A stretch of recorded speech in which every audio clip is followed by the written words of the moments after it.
Hello everyone, I'm Jahnavi. I study economics and journalism, and I knew I should have worn heels, but I didn't. But hopefully you can still see my face a little bit.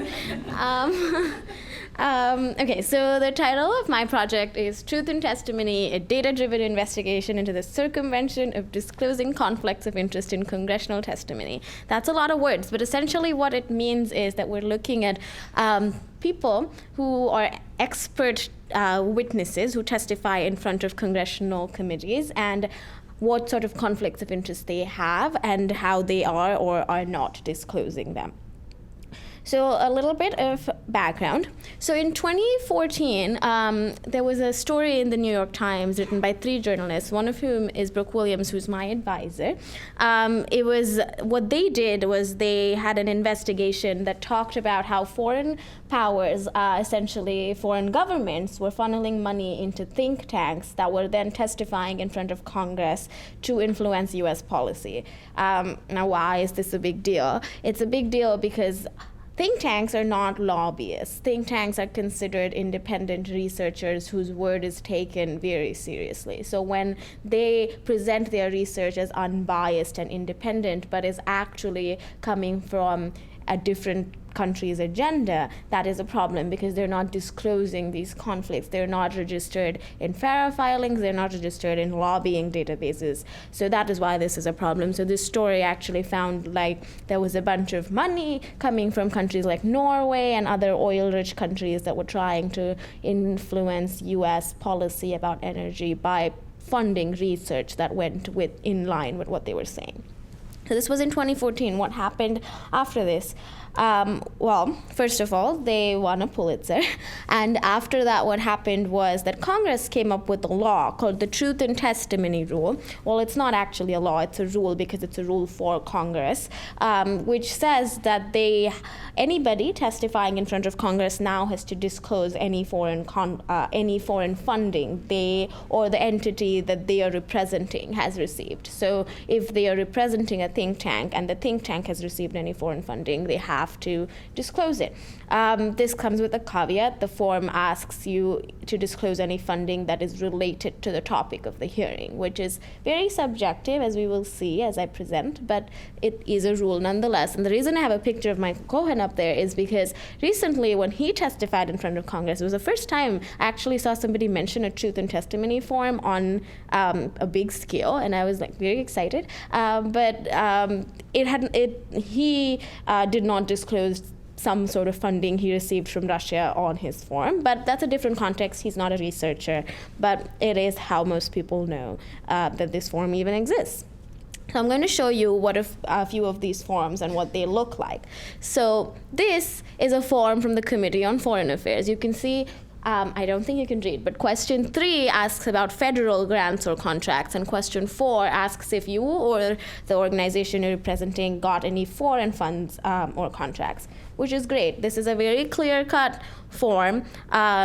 This is how you would expect all forms to be, except all committees do their forms differently. So now we have the Committee on Energy and Commerce that clubs the 2 questions together and just asks you, list any federal or foreign grants that you may have received. Okay, that is still fine. Then we have the Committee on Financial Services, which totally ignores the rule and doesn't ask about foreign funding at all, which is strange because it is a congressional rule. They're a congressional committee, but they only ask if you have received any federal grants or contracts. So they ignore the 2015 rule. And then another example I have is the Committee on the Judiciary, which asks if you personally have received any foreign payments, but does not ask if the organization you are representing has received any foreign payments, which defeats the purpose because most people are not getting money from other governments on an individual level. It is the entity they are representing. Okay, so what was the hypothesis going into this? Now, going into this, the logic was that Congress is still in the dark. Even after the 2015 rule, people who have this financial stake in the outcome of legislation and U.S. policy are able to influence this, and Congress does not know of these conflicts of interest. So, like it says there, basically we wanted to examine the effectiveness of this truth and testimony law that Congress came up with.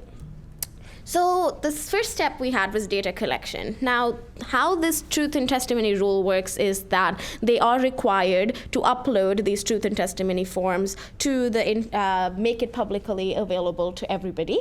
But every committee, every hearing uploads it on their own website. So there is no one uniform place to get all of these forms. So what we did was we created a scraper in Python, which goes into every hearing's date and gets the truth and testimony form for every witness. The second step was building a database. Now, this was very important in journalism and in any project that has any sort of investigative element to it, because it's very important to have all the data in one place. Now, if you think about like lobbying, there are government bodies that actually have all lobbying forms in one database online that you can access. But these forms, nobody has done this yet. There is no one place to access all of this information, so there is no way to like look at trends, look at how many times is this one think tank testifying about Japan over and over again. So we wanted to build a database. So what we did is we looked at the forms and then we came up with a list of fields that we wanted to then transcribe the information into. So we ended up changing our fields a lot because, like I showed you, each committee does their forms differently. So as we were entering the data, we realized that there was a lot of information that we needed to change. So this is what our database eventually ended up looking at. Like, what type of question are they asking? What is the answer about foreign funding? And then what year of contribution, contributor entity, and contributor country, and then the amount. And then we had to add a notes column because there was a lot of confusion about a lot of forms. So that's what the building a database was a very integral part of this project. And it is something we intend to publish. So one of the goals of this project is to make this code, the Python code, and also the database publicly available so that after we are done with this project, other people can explore the database, add to it, and look at trends. Step 3 is data analysis. So we wanted to identify case studies, particular case studies. Was there a particular instance where somebody testified in front of a committee, did not disclose foreign funding, but in fact had foreign funding that they should have disclosed? Then we wanted to look at discrepancies in the forms. Like I showed you, some committees are just not asking these questions. Trends and connections. Who is testifying in front of Congress? When? Why? Is it changing with governments? Is it changing with other things? Loopholes in the disclosure law and previously undisclosed funding. So this is an example of a case study. So this was a hearing titled Turkey's Democracy Under Challenge. And the woman whose picture is up here, Nazdura she works with the Atlantic Council. And she, in her truth and testimony form, did not disclose any foreign funding related to the topic of the hearing. But the Atlantic Council gets a lot of money from Turkey. Not only do they get a lot of money from Turkey, but they also host an annual summit in Turkey in collaboration with the government. And she did not disclose the funding. Moreover, at this hearing, she said something that was remotely not pleasant about the democracy of Turkey. What happened next is that she got uninvited from the summit where she was supposed to speak. So there's a very real stake here. People, like foreign governments, do care about the testimony that these experts are giving. Based on this testimony, she was uninvited from the summit. Another hearing example I have here, this one is called Checking China's Maritime Push. The person here did not disclose any foreign funding, though they get a lot of money from Japan. And you can see the first slide is the best place for President Trump to start would be with Japan. This whole block of text is from his testimony.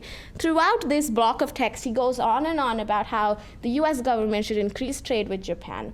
His organization, the American Enterprise Institute, gets a lot of money from the Japan External Trade Organization, which he did not disclose. This is a hearing about China's maritime push, and everything he talked about was trade with Japan. So he got away with not disclosing the funding because technically it may not be related to the hearing, but that's all he talked about anyway.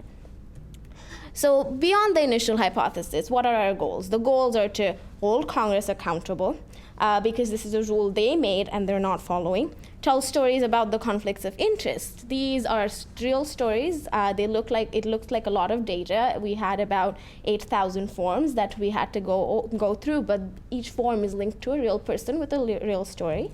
And the last goal, the most important in my opinion, is to liberate this data which is not available to the public, and make it accessible in a format where other people can take this data and then look at stories. Nonprofits tend to do that a lot, and then maybe one day we'll be able to answer the big question, who is testifying in front of Congress? I'm actually going to skip that. So our publishing partner for this is the Investigative Reporting Workshop. They are a nonprofit journalism group in Washington, D.C. So what they are going to do is they're going to take this database. We have written a few stories that they're going to publish about these case studies, but after that they're going to continuously update this database and work with it in the future as well.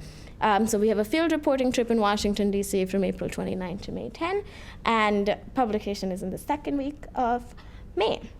And the last thing I want to say about this is the important thing about data journalism, like I said, is the stories that go behind it. And often when we think of data journalism, we think of Excel spreadsheets and forms that are difficult to read, but they have very big impacts on people's lives, on big policies.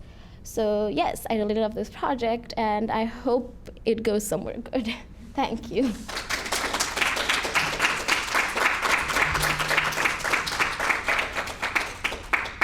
Any questions? Yes. Did you find over the course of like looking through these documents that like there were certain trends, or like you felt like there's a lot of like, I guess, corruption, for better word, of like disclosure or not? So like an important thing for me to like constantly keep in mind when we're looking at these forms is that very often people who work at these think tanks are people who like went into this with like this idea of doing research that is going to change the world, right? They didn't go into this with the idea of like, oh, I am going to help Norway influence US policy. They're just caught in a system that doesn't necessarily work, because they are in this system that wasn't really meant to allow disclosures, because we have this, we are very used to the idea of secrecy when it comes to government. So it's not a lot of corruption as much as it is just a, lack of knowledge. But there is that I won't say there isn't. There is a lot of corruption in the sense that people, like I said, the Turkey example is a very blatant example of like how they are using this money to pay for research. Yes. Any other questions? Yes. How did you get into like data journalism? Well, so I study economics and journalism, so I have, I like numbers.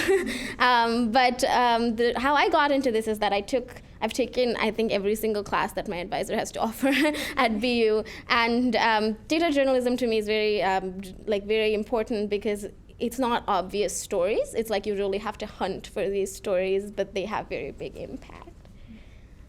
Yes, Divya. So you said that it was a rule, but not a law. How do you hold them accountable for not following? See, that's a very important question, because it's a rule they made for themselves. It's practically toothless, right? Because there is no legal repercussions to them not doing this. It was just them saying that, oh, this story came out that holds us accountable, so we're going to come up with the rule. So I don't know, but hopefully after there is more, if people know more about this rule and know that it's not being used effectively, I think that's the only way to hold them accountable, really. Yes? Were the 8,000 forms you examined just like a sample, or were they? No, they're all, because this rule came out in 2015, so it's everything since. Not everybody has to file a form, not every witness. If you work for a government entity, you don't have to file a form. So yes, it was around 8,000 forms of just everybody that has filed a form since 2015. Yes? So if you create this database and it's out there on the web, how is the average person going to know it exists so they can go see it?